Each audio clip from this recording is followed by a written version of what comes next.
Okay, here we go in round one. Really land heavy, but we're guaranteed to entreat the Angels from turn 4 on. And we've got 2/2 drops, so really have no need to even draw a second mountain for quite some time.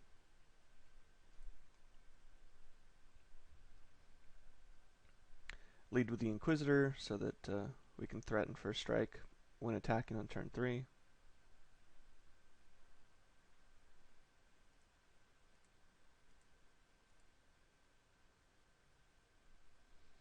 With the amount of white we've got coming around, I feel like other white decks just, I mean, what are they playing?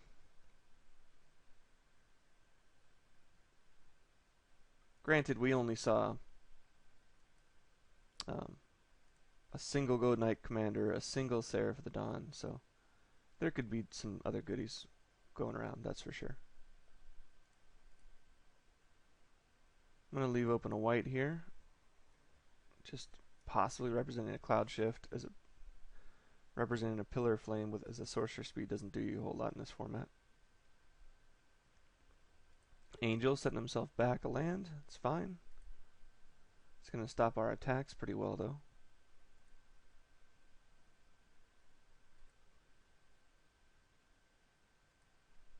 Okay, so Prophet, turn 5 Cruin Striker.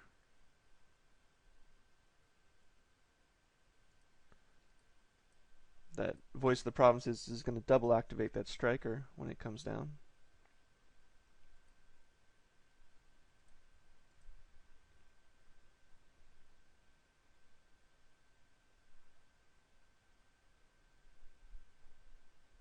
Because he set himself back a land, I mean, maybe I force in 4 damage there at the cost of a creature, but game 1, not knowing his deck enough yet, not even knowing what his other color was at that decision time, I feel like waiting's fine.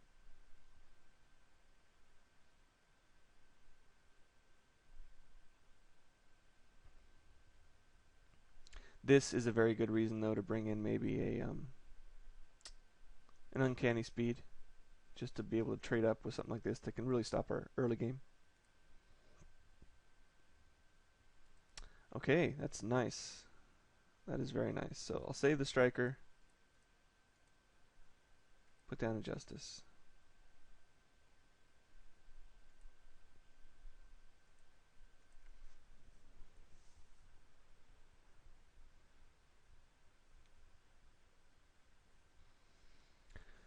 Thatcher Revolt, please. He's still it's safe, totally safe to put this down right now because he's still 2 humans away from. He'd have to play double this turn just to activate it, and tap them all, opening himself up to a 6-point swing back. So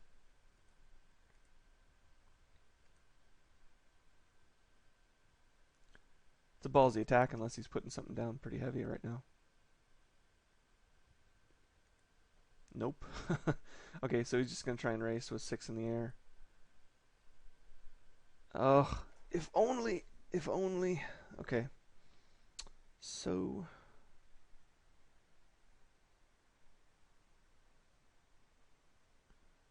we can put down the Mauler now and get in for 8 and leave open first strike for this. Or we can put down the Striker now with the hopes of getting a land next turn to beef it up for the Voice. And this guy's going to have haste no matter what turn he comes in on. So I feel like prepping for a Voice of the Provinces is a little stronger.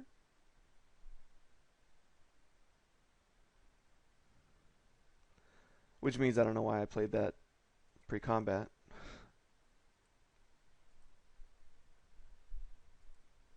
Wasn't thinking.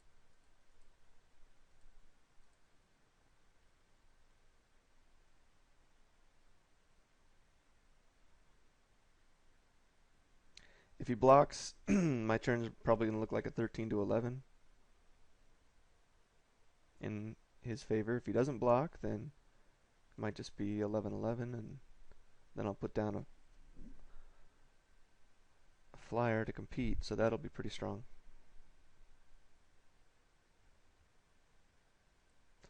Really wasn't going to be able to use the Mad Prophet anytime soon. I was going to use a land if I drew it, and I'd rather be attacking with it. So um, the perceived value that he saw in that was actually quite. Oh, that was really unfortunate. So.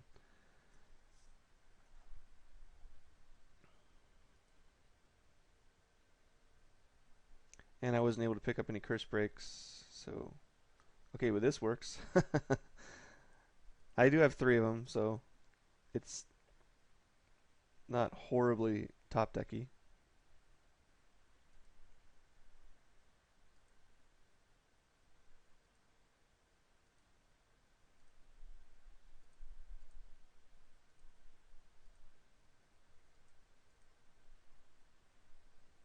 This is a huge swing with that Crew and Striker in play.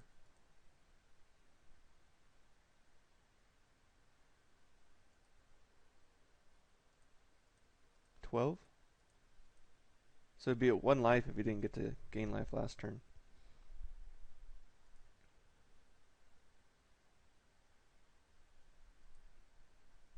So I'm getting in for an extra 2, potentially getting in for an extra 2 next turn.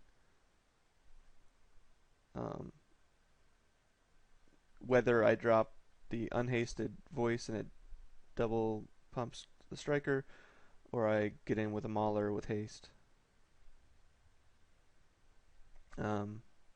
Plus 1 point of ping. So even if he attacks with the Angel's Tomb here for getting him back up to 7,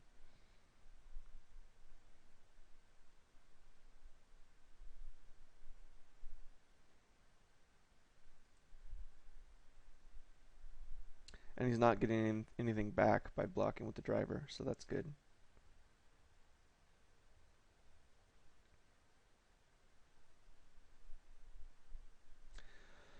So putting down the Mauler gives me 6, gives me 7 this turn, right? 6 gets in plus the ping, unless he has a Righteous Blow. So gonna have to go for that as opposed to an additional setup with a double striker in play for a voice.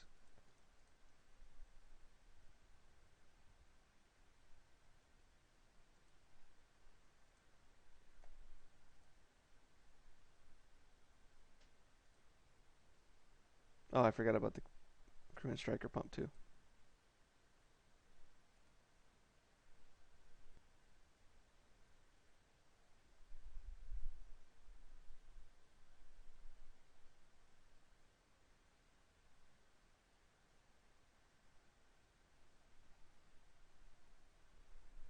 Even if he's got a Righteous Blow, he's going to 2 life.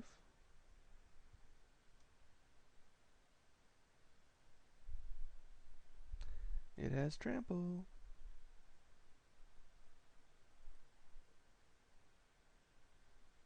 Right on. Okay, so we just bum rushed an Exquisite Blood. Black, white, flying,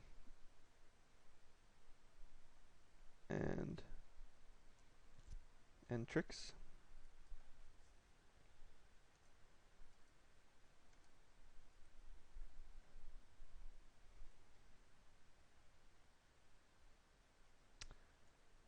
Don't really know yet if he has vampires, but it might be worth it just to swap it in for a vigilante just on the speculation.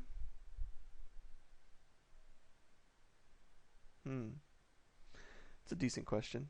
How likely is he's got the driver and that's all we saw, so is that worth it? Is that enough?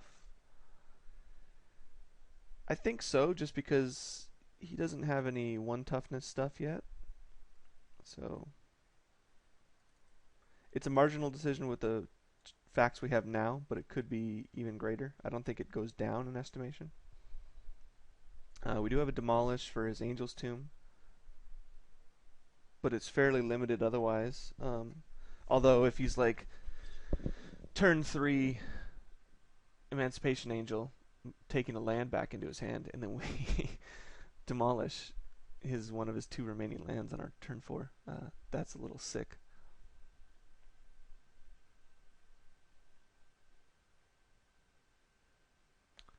Banner Raise is an option because a lot of our stuff has 2 toughness, and this is going to get us to 3, which competes with his Emancipation Angel and his Angel's Tomb.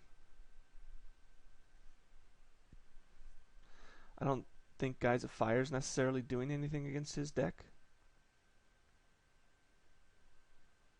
So maybe Banners Raised over Guise of Fire. I'm going to give it a shot. I haven't actually played with this yet, but this, if there was ever a deck, this is it. So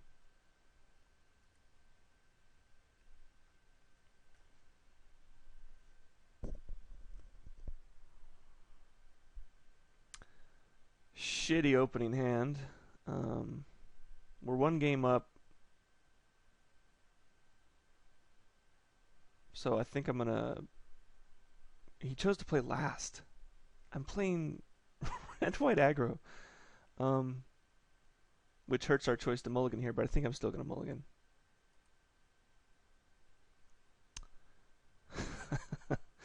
Better. It's marginally better. So let's see. Planes off the top, and it's looking like a really smart decision.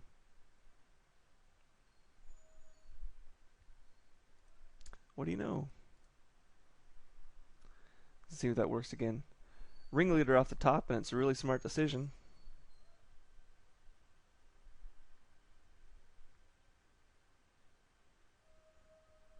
So that was nice that he didn't get any life gain off of that. So do I just straight up swarm with this? Because I have double Crew-In Striker, double Ringleader, and Gold Knight Commander, that's 5 reasons to hold these for now. And I'm not under any pressure, so I'm not going to blow my load early here just to get in a 3-mana Lightning Bolt. And so maybe he was triple color last game, or he just took out the white. It's a little strange. But he missed his 3rd land drop. So that's really strong for us. Which might have been a reason to get the 6 points in and he'd be at 10 right now. But at the same time, I don't think we're being penalized by waiting either.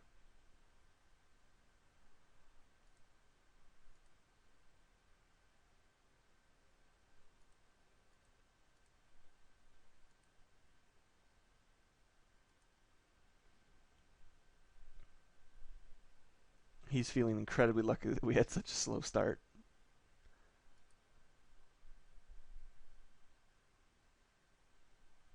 Oh, I forgot the Vigilante Justice. So that's 6 reasons to be holding off on those.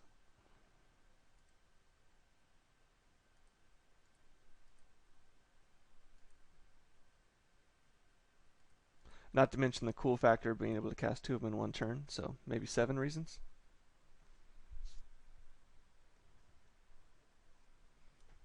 So he was triple color last game, so the Demolish would have been a strong choice to bring in because you have his mana base and you have his Angel's Tomb to contend with. Now that we're at 12,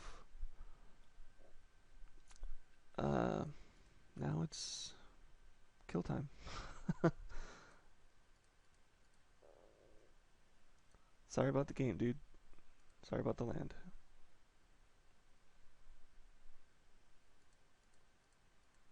He's being a good sport about it. I know I'm never in a good mood when I get land screwed, so.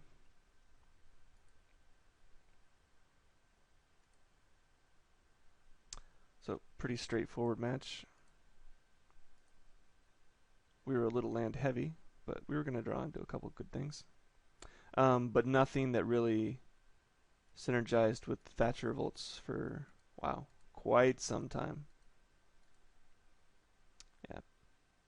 23 cards into the deck, we get a Ringleader. Alright, see you round 2.